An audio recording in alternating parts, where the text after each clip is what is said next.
So a fun fact about me, I'm not really a basketball fan per se. Like, I've watched it, I enjoy when the home team is doing well, but I tell you what, I'm definitely a Kobe Bryant fan. And I was always a Kobe Bryant fan from the moment I heard about him, and I started looking into him. I did a project for him in school, about him, I should say. And it just, his story and his work ethic was just always so motivating. And recently I saw a video about an interview that he had, and he said this thing where he had set, at the beginning of the summer, he had set up a plan that he was going to follow, and he said to himself that he was not going to negotiate with it. He was going to do it exactly. And that's why he signed up. That's why he had a trainer, etc. Because he, in no way was he going to allow himself to talk himself out of it. And he said, don't negotiate with yourself. Don't start to let those thoughts in your mind try to convince you of otherwise. And we talked about shrinking the space previously, and this is sort of the same idea.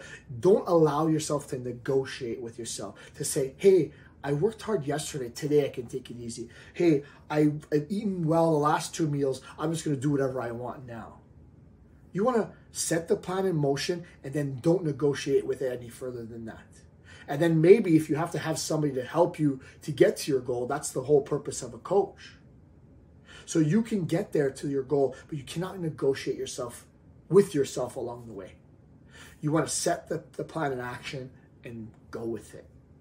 And he specifically was talking about, like, in the summer, he would start to come up with things, talking about how well he did in the year, and, you know, the fact that he doesn't really have to get up that early in the morning. But he remembered it. Without that mentality, without that approach, he would never have gotten to where he got in the first place. It was that mentality, that work ethic that got him to the goal in the first, got him to the ability, the opportunity to showcase the way that he did, to be as good as he was.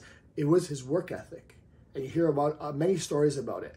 And the whole purpose was that he would never negotiate with himself. He would set a goal in action, set it in place, and he would start to act towards it and not negotiate. And I'm asking you not to negotiate with yourself. Whatever those sort of trade-offs you're having, those plans, those suggestions that maybe you can take it a little bit easy. Again, planned breaks are good, but don't talk yourself out of things. Don't negotiate with yourself. Set the plan in action and go after it.